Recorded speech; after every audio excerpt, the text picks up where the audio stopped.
여러분, 기적이 필요하십니까? 기적이 필요하다면 왜 필요하십니까? 기적은 우리 삶에 어떤 변화를 일으킵니까? 정말 기적이라면 여러분들 예수 그리스도를 믿고 변화됩니까? 기적은 두 가지 의미를 가지고 있다고 하시는데요. 오늘 본문의 말씀을 통해서 우리가 기적을 바라는 우리 마음이 어떤 마음에서 빌되고 있는지 우리가 돌아볼 필요가 있습니다.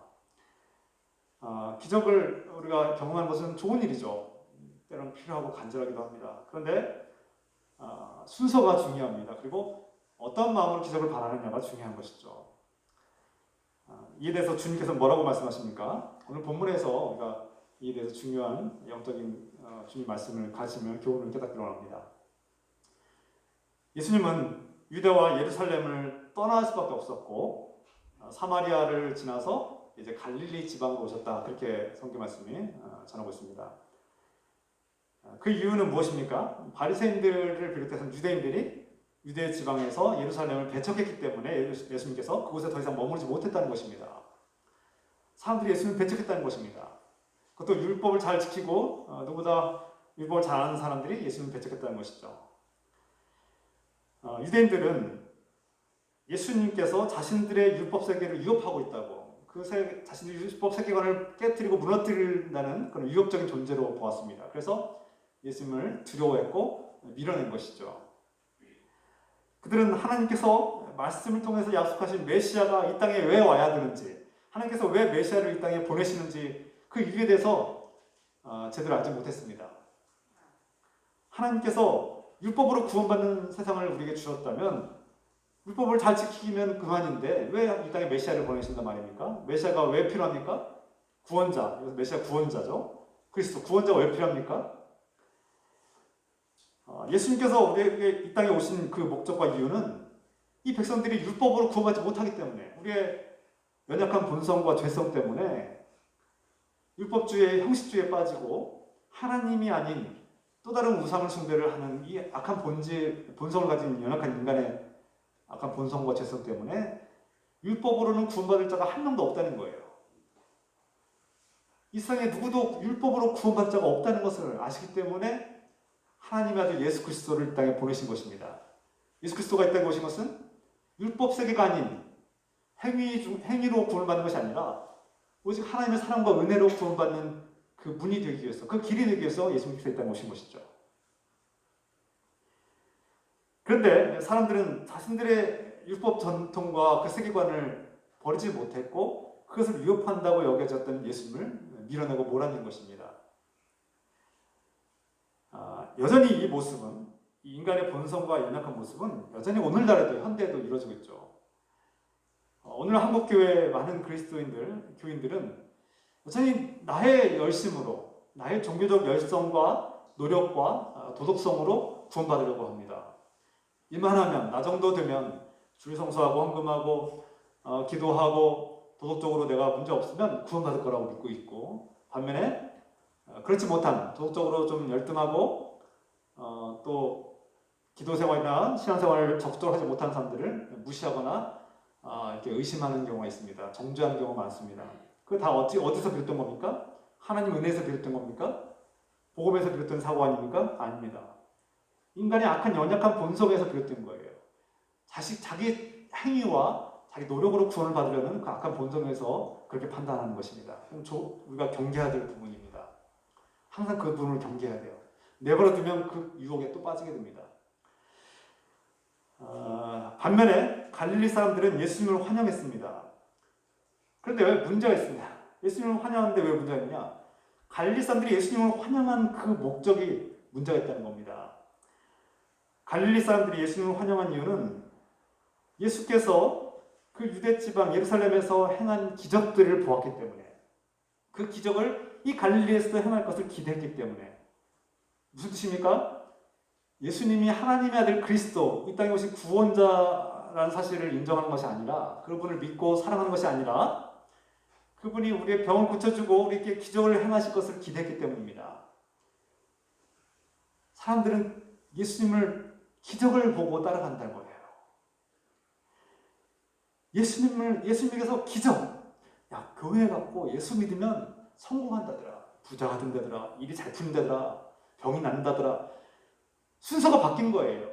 예수 그리스도가 나의 주님, 나의 왕, 하나님이신데 그 하나님을 내가 그분과의 관계를 회복하고 그분과의 사랑, 그분의 사랑과 은혜를 통해서 내가 구원받는 그 기쁨과 감격으로 예배드리는 것이 올바른 순서인데, 예수를 믿어야, 예수를 믿으면 내가 받는 것들, 예수를 내가 따라갈 때 얻는 것들, 예수에게서 기적을 바라는 것들, 여기에 초점을 맞추고 예수를 따른다는 데 문제가 있다는 겁니다.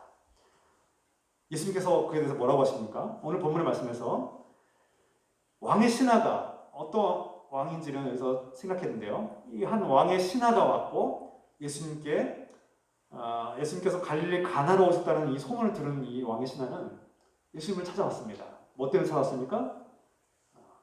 자신의 사랑하는 아들이 지금 죽을 병에 걸려서 죽어가는 그 아들을 살리기 위해서 예수님을 찾아온 것이죠.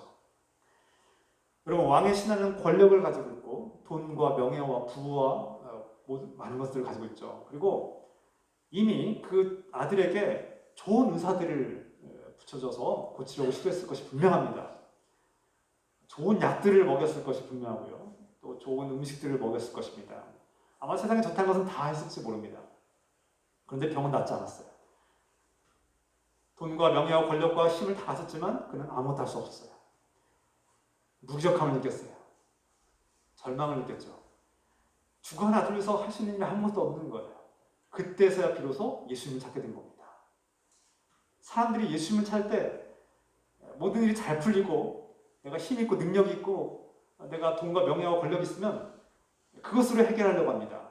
그래서 많은 사람들이 돈과 명예와 권력에 절대적인 의지를 하죠. 그것이 없으면 큰일 날 것처럼 여기고 그것이 있으면 만사가 해결될 것처럼 여깁니다. 권력 가지면 모든 것이 다 해결될 것처럼, 돈을 가지면 모든 것이 해결될 것처럼 착각하고 살아갑니다. 그런데 정작 사람을 살지 못해요. 생명을 구원하지 못해요. 자신의 사랑하는 아들을 살리지 못하는 그 아버지의 심정은 어떻겠습니까? 예수님에게 희망을 돌립니다. 결국 그가 평소에 찾지도 않았던 예수님을 찾게 되죠. 소문에 따르면 예수님은 병든 자를 고치고 죽은 자를 살리시는 분입니다. 기적을 일으키는 분이에요. 그에겐 기적이 간절합니다. 근데 예수님이 메시아 구원자로서의 그분을 찾아간 것이 아니라 기적을 일으킬 수 있는 능력자이기 때문에 찾아갔다는 거예요. 순서가 잘못됐죠. 사람들이 문제가 생겼을 때, 돈과 권력과 인맥으로 문제를 해결하고 시도했는데 실패했을 때, 물론 실제로는 돈이 있으면, 명예가 있고 권력이 있으면 많은 문제가 해결되는 것을 우리는 경험합니다. 그래서 우리가 문제가 생기면 힘 있는 사람 찾아가고 돈 있는 사람 찾아가죠. 그런데 그것이 실패했을 때 우리는 하나님을 찾게 된다는 거예요. 자신이 절대적으로 의지하던 것들은 우상 숭배입니다. 하나님이 아닌 다른 것들을 숭배하는 것은 우상이에요, 우상. 그리고 우상들은 우리를 구원하지 못합니다. 우리 생명을 구원하지 못하죠. 이 신하는 하루가 넘는 꽤 먼 거리를 이렇게 이동해서 예수님을 찾아왔습니다. 앞에서 말씀드린 대로 이 신하의 간절한 요청은 이 아버지의 심정 우리가 상상해 봐야 되는데 얼마나 간절했겠습니까? 근데 이 신하의 간절한 요청을 이제 예수님께 하는데요. 예수님의 반응이 오늘 보면 나오죠. 예수님께서 뭐라고 말씀하십니까? 오늘 본문 같이 읽겠습니다. 예수님 말씀 48절 말씀 같이 읽겠습니다. 예수께서 이르시되 너희는 표적과 기사를 보지 못하면 도무지 믿지 아니하리라. 무슨 말씀입니까? 예수님의 평소에 우리가 알고 있는 모습은 병든 자를 고치십시오 이렇게 요청하면 사랑과 은혜로 인자하신 모습으로 고쳐주시는 예수님의 모습을 우리가 상상하게 됩니다. 그런데 오늘 모습은 다릅니다. 오늘 본문에서 예수님은 그 신하에게 쌀쌀맞게 냉정하게 대하시는 거예요. 또 오히려 오늘 이 48절 말씀 보면 너희는 표징이나 기이한 일을 보지 않고는 결국 믿으려고 하지 않는다. 책망하신 말씀이죠. 자신의 아들을 구해달라고 고쳐달라고 간절한 마음으로 요청하는 이 신하를 책망하고 있습니다. 우리가 알고 있는 예수님의 모습과 좀 다른 모습이죠. 그 신하는 예수님의 능력만을 기대했기 때문입니다. 예수님께서 병든자를 고치신다는 그 사실만, 그것만을 바라고 왔기 때문에 예수님께 책망하신 것이죠. 그 신하는 예수님을 필요한 존재, 그냥 그분이 나의 하나님의 아들 구원자로서 인정하고 존중하는 것이 아니라, 믿는 것이 아니라 그냥 내 필요하기 때문에, 내 필요를 채우시는 존재이기 때문에 찾아온 것입니다. 그러니까 진짜 믿음이 없는 거예요. 예수님 뭐라고 말씀하십니까? 너는 오직 기적만 바라보고 있구나. 너에게 믿음이 없다. 믿지 않고는 아무것도 할 수 없다. 이런 말씀이죠. 예수님은 사람의 마음을 보십니다. 그래서 성경을 보면 참 어떤 사람들은 조건 없이 있는 모습 그대로 사랑하시고 베푸시는가 하면 어떤 사람들에겐 냉정하고 때로는 책망하는 말씀하시죠. 사람마다 다 다르게 대하시는 예수님의 모습을 볼 수 있습니다. 그것은 그 사람의 마음을 꿰뚫어 보고 있기 때문에 예수님께서는 그 갈급한 것을 채우시는, 욕망을 채우시는 것 그 이상의 하나님과 관계를 회복하는 그 말씀을 가르치고 있는 것이죠. 사람들은 생각하기를 예수님께서 그 사람을 그 신하를, 왕의 신하를 전도하려면 죽어가는 아이를 치료해주면 거 아니냐, 기적을 보여주면 사람들이 변화될 거 아니냐, 이렇게 생각할 때가 많습니다. 어떤 믿지 않는 사람들이 종종 말합니다. 당신이 나에게 기적을 보여주면, 내가 하나님의 능력을 나타내면 내가 하나님 믿겠다고 말하는 분들을 종종 만나기도 합니다. 그런데 정작 하나님의 기적을 보고도 믿지 않는 사람들이 너무나 많습니다. 왜냐하면 그 기적을 우연으로 보기 때문입니다. 하나님이 하셨다고 믿지 않기 때문입니다. 어떤 기적이 일어나도 그들은 결국 믿지 않습니다. 출애굽기를 보십시오. 이집트에서 탈출한 이스라엘 백성들은 많은 기적을 보고 경험했습니다. 그러나 그 경험 속에서 하나님을 깨닫지 못합니다. 물론 잠깐은 도움이 될지 모르겠지만 기적을 보고 하나님께로 나아가는 사람들은 드뭅니다. 사람을 변화시키는 것은 기적이 아닙니다. 믿음입니다. 믿음으로 변화된 것이죠. 여러분, 진정한 기적은 무엇입니까? 홍해를 가르는 것, 바다를 가르는 것, 어떤 신비한 일들을 펼치는 것, 그것도 물론 기적이겠지만 이 세상에서 가장 어렵고도 값진 기적은 사람이 변화된 것입니다. 사람만큼 변화되기 어려운 존재가 있을까요? 사람이 변화되는 것만큼 더 값진 기적이 또 있겠습니까? 이기적인 사람, 자기만 알던 사람, 다른 사람들에게 상처 주는 말을 하는 사람이 어느 날 갑자기 변화된다고 생각해 보십시오. 평생 돈에 전전긍긍하면서 돈을 위해서 살아간 사람이 어느 날 돈을 내려놓고 그 돈을 나누기 시작한다는 걸 상상해 보십시오. 가능한 일입니까? 어떻게 변화될 수 있겠습니까? 그런데 성경에서는 하나님을 믿고 성령이 임하면 사도행전에 그런 공동체가 묘사되죠.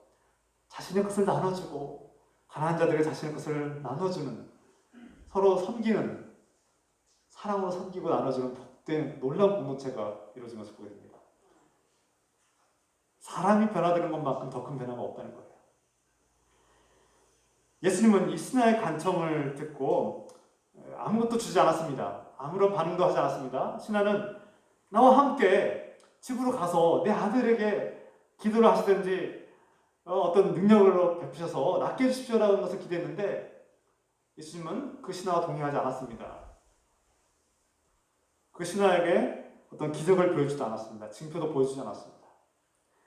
여러분, 신하가 자신이 기대했던 것들이 이루어지지 않을 때 실망하지 않았겠습니까? 보통 사람들 같으면 소문에 듣던 그 예수님이 아닌가 보다, 내가 잘못 알았나 보다, 때로는 내가 지금 왕의 신하고 권력자인데, 내가 부자인데 권력자인데 나를 이렇게 박대하나, 이런 생각이 들지 않겠습니까? 자존심 상하는 일이죠. 체면이 구겨집니다. 권위가 손상됐어요. 화를 낼 만도 합니다. 예수님께 실망하고 포기하면서 그냥 돌아갔을지도 모릅니다. 하나님께서 나에게 왜 이런 고통과 시련을 주시는지 이유를 알지 못해서 하나님께 원망할지도 모릅니다. 그렇지 않습니까? 원인도 알지 못하는 어떤 고통이 닥쳐오고 사랑하는 사람들이 잃어버릴 때 우리는 하나님 원망스럽지 않습니까? 쉽게 하나님 원망하지 않습니까? 또 대부분의 부모들 그랬듯이 자녀가 죽어가고 죽거나 자녀를 위해서 할 수 있는 일이 없을 때 부모는 죄책감이 생깁니다. 내가 잘못한 것 때문에, 내가 좀 잘못한 것이 있나, 내가 더 사랑하지 못한 것들, 후회스러운 일이 밀려오고 죄책감이 밀려오죠. 아마 이 아버지 심정이 그러지 않았을까요? 이 신하가 예수님의 냉정한 반응과 이 책망 때문에 화를 내면서 그냥 돌아갔다면 어땠을까요? 아무것도 얻지 못했을 것입니다. 죽어나 아들을 살리지 못했을 것입니다. 여기서 제가 이 말씀을 묵상하면서 실제로 하나님의 말씀, 하나님의 사람이 말씀한 것을 그 명령과 지시를 듣고 화를 내면서 돌아간 사람이 있어요. 누굽니까? 구약성경의 열왕기하 5장을 보면 이 아람 왕의 군대 장관 나아만이 나옵니다. 나아만. 이 나아만은 권력과 부유함을 가졌고 명예를 가졌어요. 그런데 이 한센병, 나병에 걸려서 죽어가고 있었습니다. 너무 고통스러웠어요. 자신이 수치스러웠어요. 그래서 늘 가리고 다녔어요. 사람을 만나지 못한 대인 기피증이 있었어요. 근데 어느 날 이스라엘로부터 끌려온 한 여종, 포로가 있었던 여자 종이 이 나하만 장군에게 말합니다. 이스라엘에는 아주 뛰어난 훌륭한 하나님의 사람 엘리야라는 예언자가 있습니다. 선자가 있습니다. 그는 하나님의 능력으로 불치병을 고칠 수 있습니다. 라고 말한 거예요. 그래서 나하만이 희망을 가졌습니다. 여러분, 이스라엘과 이 아람은 여러 번의 전쟁을 겪고 있기 때문에 적국입니다. 적국. 친한 나라가 아니에요. 근데 이 상대방의 적국의 이 군대 장관이 오늘날로 표현하면 국방부 장관이겠죠. 이 국방 장관이 죽을 병, 불치병을 고쳐달라고 오는 거예요. 이건 무슨 뜻입니까? 정치적으로 이해하고 계산하면 이건 뭐 전쟁을 하자는 것이죠. 근데 그 나하만이 자기의 자존심과 체면을 구기고 권위를 다 손상시키면서도 이 희망을 가지고 용기를 내어서 이스라엘로 들어온 거예요. 허락을 받고 들어왔겠죠. 왕에게 편지를 보내고 허락을 받고 들어왔어요. 대단한 용기가 필요합니다. 자신의 자존심이 다 무너지고 체면이 다 구겨져야 되는 그런 복잡한 정치적인 상황들을 감수해야만 되는 거예요. 용기를 내서 이스라엘 백성 가운데 이스라엘 나라로 왔고 엘리야를 찾아왔습니다. 그런데 정작 이 엘리야를 찾아왔는데 엘리야가 자신을 무시하는 거예요. 예우를 갖추지도 않고 냉대합니다. 화가 나죠. 내가 누군데? 내가 지금 많은 정치적인 복잡한 체면과 정치적인 복잡한 것들을 감수하고 어렵게 왔는데 이 보잘것없는 엘리야라는 사람이 자신을 무시하는 거예요. 예우를 갖추지 않는 거예요. 그리고 나서 내가 고침을 받아야 되겠다라고 말하는데 그 엘리야 선지자가 하는 말은 저기 요단강에 가서 7번 몸을 씻으십시오. 요단강에 가서 7번 몸을 씻어라. 그러니까 이 나하만 장군이 그 소리를 듣고 어떻게 합니까? 화를 냅니다. 아니 저 흙탕물, 강 같지도 않은 저 흙탕물에다가 내가 몸을 7번을 씻으라고? 이 버릇도 없고 예우도 없고 얘기도 없고 자신을 이렇게 무시하는 청사를 내가 참을 수 없다. 내가 어디 강물이 없어서 내가 여기서 이 요단강 적국에 와서 저 흙탕물에 몸을 담그냐 하고 화를 냅니다. 나하만이 돌아가죠. 불같은 화를 내면서 돌아갑니다.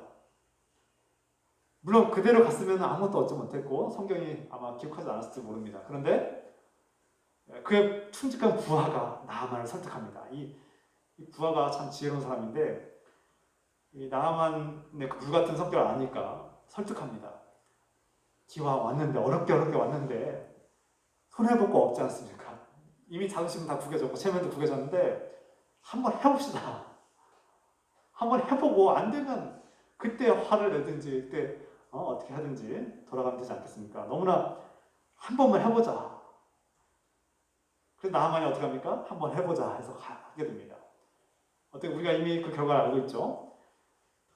요단강에 몸을 7번 씻고 나서 올라오자 그 추악한 몸이 새살같이 변화됐다. 할렐루야. 여러분, 자존심을 내세우고 자기 체면을 내세우고 자기 권위와 이상을 내세우고 세상의 것들을 내세우면 하나님의 은혜를 받지 못합니다. 오늘 본문에 나오는 이 신하가 만약에 권력을 가지고 부유함을 가진 이 신하가 똑같이 화를 내고 돌아갔다면 그의 아들은 죽었을 것입니다. 아무것도 얻지 못했겠죠. 우리 사람들은 종종 하나님보다 자존심이 더 중요하고 체면을 더 세우고 권위를 더 세우다가 다투고 분열하고 서로 미워하기도 합니다. 얼마나 어리석은 일입니까? 아무것도 얻지 못하죠. 하나님의 은혜를 누리지 못합니다. 자존심과 체면과 권위와 이 세상의 것들을 앞세우면 주님께로부터 아무것도 얻지 못합니다. 무언가를 얻으려고 그냥 낮아지라는 뜻이 아닙니다. 그냥 엎드려 삼으라는 뜻이 아닙니다. 창조주 하나님, 만왕의 왕, 구원자 앞에 우리가 겸손하게 나아가지 않으면 하나님의 은혜를 얻을 수 없다는 거예요. 자신이 인생의 주인인 그 삶을 내려놓고 하나님을 인생의 주님으로 맞이하는 것, 그것이 믿음 아닙니까? 하나님의 권위와 말씀에 항복하는 것, 그때 비로소 우리는 진정한 생명과 구원을 얻게 된 것이죠. 여러분, 고난이 오는 이유 중에 한 가지는, 여러 가지 있겠지만 그 중에 한 가지는 우리의 자존심이 너무 셀 때, 우리의 권위가 너무 강할 때, 하나님보다 우리의 체면이 더 우상이 될 때 하나님이 그것을 무너뜨리기 위해서 우리 때는 고난을 주실 때가 있어요. 무너뜨리는 거예요. 그것이 무너질 때까지 고난이 멈추지 않는 거예요. 나의 자존심이, 내 자아가 무너질 때까지 훈련하는 거예요. 그것이 무너지면 하나님의 은혜가 임합니다. 할렐루야. 이 신하는 자신의 자존심이나 체면이나 권위를 세울 수 있었지만 그렇지 않았어요. 내려놨어요. 그리고 주님께 겸손하게 구했습니다. 제발 우리 아들 살려주십시오. 바로 사랑하는 아들 때문에. 이것이 사랑의 능력입니다. 사랑은 권위보다, 체면보다, 자존심보다 앞서는 것입니다. 더 강렬한 것입니다. 여러분, 사랑은 위대한 것입니다. 사랑은 우리의 자아보다 앞서고 우리의 생명보다 앞서는 것입니다. 이 사랑하는 아들을 구하기 위해서 이 아버지는 자신의 자존심이나 체면이나 권위나 정치적인 복잡한 계산들 다 내려놓고 던졌습니다. 그래야만 하나님의 은혜를 받기 때문입니다. 하나님의 아들 예수 그리스도는 우리를 사랑하시기 때문에 그 높으신, 지극히 높으신 보좌를 내려놓으시고 버리시고 지극히 낮고 천한 곳에 이 땅에 오셨습니다. 그리고 십자가에 자신의 생명까지도 내어주셨습니다. 이것이 주님의 사랑입니다.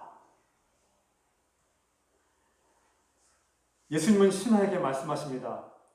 50절 말씀이죠. 돌아가거라. 네 아들이 살 것이다. 네 아들은 살아있다. 예수님은 신하에게 한마디만 말씀하셨죠. 신하가 기대한 것들처럼 어떤 집에 함께 가지도 않았고 어떤 기적이나 징표도 보여주지 않았습니다. 그래서 신하는 예수님의 말씀을 믿고 떠나갔다 이렇게 말씀하고 있죠. 여기가 놀라운 일입니다. 기적만을 바라고 예수님을 찾았던 이 신하에게 변화가 일어났어요. 예수님의 말씀을 믿고 떠나갔다는 겁니다. 되게 사람들은 이 주님의 말씀을 듣지만 자신의 기대한 결과가 눈앞에 보이지 않을 때 실망합니다. 내가 예수 믿어봤는데, 내가 예수님 말씀도 들어보고 신앙생활 해봤는데 별거 없더라. 이렇게 되면은 아무것도 얻지 못하는 거예요. 믿음이 없이는 변화가 일어나지 않는 겁니다. 그러나 신하는 그 말씀을 믿었다는 겁니다. 실망하지 않았다는 거예요. 예수님의 말씀을 믿고 돌아갔다는 겁니다. 신하가 집으로 돌아가는 중에 종들이 달려나왔고 보고를 합니다. 그 아들이 살았습니다. 당신의 아들이 살아났습니다. 라고 보고를 합니다. 여기에 중요한 의미가 있습니다. 신하가 종들에게 묻습니다. 내 아들의 그 열병이 언제 나왔고 언제 회복되느냐, 그 때와 시간이 언제냐라고 묻습니다. 여기에 믿음이 있습니다. 아들이 우연히 회복된 것이 아니라 예수님께서 말씀하신 그 때가 내 아들이 살아난 때라는 것을 믿었기 때문입니다. 그래서 그것을 확인하는 것이죠. 여러분, 고난이 닥쳐오고 어떤 문제가 해결됐는데 그 속에 하나님의 뜻이 무엇인가를 확인하지 않으면 우리는 그냥 우연의 것으로, 그냥 우연히 해결됐고 내 힘과 노력으로 해결된 것으로 착각할 때가 많습니다. 그러면 은혜가 없습니다. 그러면 아무런 성과가 없는 거예요. 그냥 지나가 마는 것입니다. 고난을 경험하고 그 고난 속에 있는 하나님의 뜻과 훈련을 깨달으면 우리가 배우고 성장하고 성숙하고 하나님의 목적이 달성되는 것입니다. 그런데 그냥 참기만 하고 원망하고 고통스러워하다가 그냥 지나가 버리면, 하나님의 뜻을 알지 못하고 그 속에 있는 하나님의 계획을 알지 못하고 지나가면 무슨 의미가 있습니까? 우리의 악한 본성과 자아를 훈련하기 위한 하나님의 훈련이 그냥 고통스럽기만 하고 지나간다면 얼마나 안타깝습니까? 처음에 신하는 단순히 아들을 치유하기 위해서, 아들을 고치기 위해서 예수님을 찾아갔는데 예수님이 피해를 했기 때문에 찾아갔습니다. 그런데 이제는 예수님의 말씀을 듣고 그분의 가르침을 깨닫고 그분을 믿기 시작한 것입니다. 예수님께서 말씀하신 그때의 아들이 회복된 것을 깨닫고 예수님의 말씀이 곧 능력의 말씀이고 그분의 말씀 한마디로 죽은 아들이 살아났다는 것을 깨닫게 된 것이죠. 예수님은 기적과 능력을 통해서 자신이 그리스도라는 사실을, 하나님의 아들이라는 사실을 나타냈습니다. 여기서 기적의 목적이 나타납니다. 기적은 그냥 내 어려운 고통을 빨리 해결하기 위해서, 어떤 문제를 쉽게 해결하기 위해서 필요한 것이 아닙니다. 하나님을 만나기 위해서, 하나님과 관계를 회복하기 위해서, 하나님이 보내신 하나님 아들 예수 그리스도를 만나기 위해서 필요한 것입니다. 그래야만 기적은 의미가 있습니다. 우리가 아무리 많은 기적을 경험하고도 하나님과의 관계가 회복되지 않으면 우리는 그 기적은 아무런 의미가 없는 거예요. 아들을 치유하고 회복하는 것도 중요하지만 하나님과의 관계가 회복하는 것이 먼저라는 것입니다. 이것이 예수님께서 가르치신 말씀이죠. 너에게 지금 아들을 고치는 일도 중요하지만 먼저 하나님과의 관계가 회복돼야 된다고 말씀하는 것입니다. 당신의 실패를 지금 빨리 회복하는 것도 중요하고 당신의 건강을 빨리 회복하는 것도 중요합니다. 그러나 더 중요한 것은 하나님과 관계를 회복하는 것입니다. 결국 이 신하는 가족들과 함께 전부 다 예수님을 구원자로 믿고 영접했다고 성경이 증언합니다. 54절 말씀이죠. 함께 읽겠습니다. 54절. 53절 54절. 그의 아버지가 예수께서 내 아들이 살아있다 말씀하신 그때인 줄 알고 자기와 그 온 집안이 다 믿으니라. 아멘. 믿음이란 주님의 말씀이 그대로 이루어진다는 것을 사실 그대로 받아들이는 것입니다. 여러분, 주의 말씀이 그대로 이루어진 것을 믿으십시오. 우리가 어떤 문제나 고난이 해결됐을 때 그 과정에서 주님께서 나에게 어떤 말씀을 하셨는지, 그리고 그 말씀이 어떻게 이루어졌는지를 우리가 확인하고 점검해야 합니다.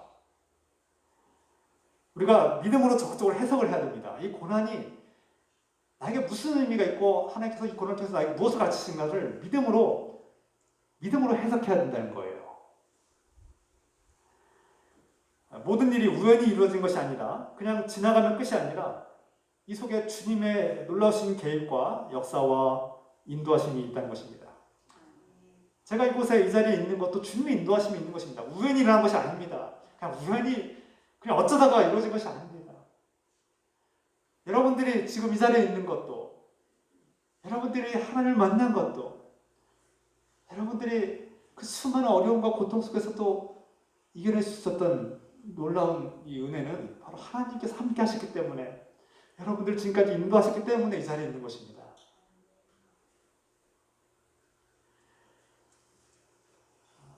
우리가 이 말씀, 우리 본문과 관련해서 또 한 사람이 떠올립니다. 로마의 백부장입니다. 마태복음 8장에 나오는데요. 로마 백부장은 사랑하는 종이 병들어 죽어갈 때 자신의 가까이 지내던 유대인 장로들을 예수님께 보냅니다. 여러 가지 이유가 있습니다만 그는 겸손한 사람이었기 때문에 자신과 이방인 로마인이 예수님 만날 수 없다고 생각했던 것 같습니다. 그래서 자신과 친했던 유대인들을 예수님께로 보냈고 요청합니다. 내가 사랑하는 종이 있는데 그 종이 죽어갑니다. 예수님 구해 주십시오. 이런 요청을 하게 됩니다. 그가 평소에 유대인들에게 얼마나 잘했는지, 로마 장교 식민 지배를 하고 있는, 로마가 식민 지배하고 있는 유대인 이 식민지에서 로마 장교는 절대적인 권력을 가진 사람이죠. 그럼 그가 유대인들에게 얼마나 잘했는지를 알 수 있습니다. 예수님은 그 로마 장교의 요청을 수락하셨습니다. 그리고 사람을 보내서 예수님께서 이제 가겠다고 말씀하시자 이 로마 장교가 또다시 사람을 보내서 예수님께 정중하게 말씀하죠. 마태복음 8장 8절에서부터 10절까지 말씀입니다. 백부장이 대답하여 이르되 주여 내 집에 들어오심을 나는 감당하지 못하겠사오니 다만 말씀으로만 하옵소서. 그러면 내 하인이 낫겠사옵나이다. 나도 남의 수하에 있는 사람이요 내 아래에도 군사가 있으니 이더러 가라 하면 가고 저더러 오라 하면 오고 내 종더러 이것을 하라 하면 하나이다. 예수께서 들으시고 놀랍게 여겨 따르는 자들에게 이르시되 내가 진실로 너에게 이르노니 이스라엘 중 아무에게도 이만한 믿음을 보지 못하였노라. 로마 장교는 세상에서 상관이 명령하면 따라 움직이는 군인이었습니다. 자신도 상관의 명령에 따를 것뿐만 아니라 자신이 명령하면 군대가 움직입니다. 자신의 종들도 움직입니다. 말씀의 능력을 알고 있었던 것이죠.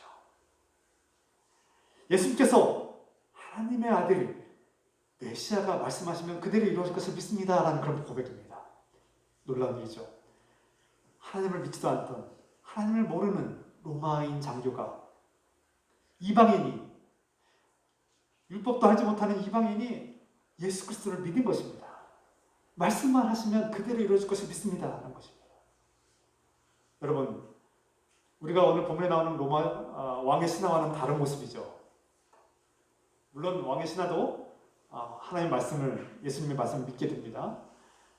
여러분, 예수님은 율법주의에 빠져있던 유대인들에게 볼 수 없는 믿음을 보시고 기뻐하셨고 그 백부장을 칭찬하셨죠. 이 율법주의 세계관, 내 행위로 내가 어떻게 노력하면 얼마만큼 노력하냐에 따라서 내 구원이 달라진다고 믿는 사람들에게 말씀하십시오. 말씀으로 내가 생명을 얻을 줄 믿습니다라는 이 믿음, 이것이 놀라운 것입니다. 내 노력으로, 내 열성으로 구원을 받으려고 믿는 사람들에게 하나님 말씀하십시오. 저는 말씀으로 구원받을 것을 믿습니다라는 것입니다. 이것이 우리에게 필요한 믿음입니다. 말씀으로, 주님께서 말씀하시면 우리는 구원받는 것입니다. 내 도덕적인 열심이나 내 고상한 도덕성이나 내가 열심히 믿고 섬기고 봉사하는 것, 그것으로 구원받는 것이 아님을 고백하는 것입니다. 이것이 중요합니다. 오늘 본문에 나오는 주인공 왕의 신하는 유대인이자 또 권력자이고 정치가였고 유대 율법주의에 갇힌 사람이었습니다. 그 역시 왕의 신하로서 왕의 명령에 복종하고 충성하는 것이 본분인 사람이죠. 그 신하는 평소에 왕의 명령, 왕의 한마디가 얼마나 중요한지를 알고 있는 사람입니다. 왕이 가라면 가고 또 왕이 명령하면 어떻게든지 알고 있는 사람이에요. 왕이 명령했는데 그것을 듣지 않으면 죽을 수도 있다는 것을 아는 사람이에요. 말씀이 얼마나 중요한지 아는 사람입니다. 이제 그 신하는 새로운 왕을 만난 것이죠. 세상의 권력자 왕을 섬기는 그 신하는 이제 하나님의 아들을 섬기는, 만왕의 왕을 섬기는 신하가 된 것입니다. 할렐루야. 여러분, 그분의 말씀은 반드시 실행됩니다.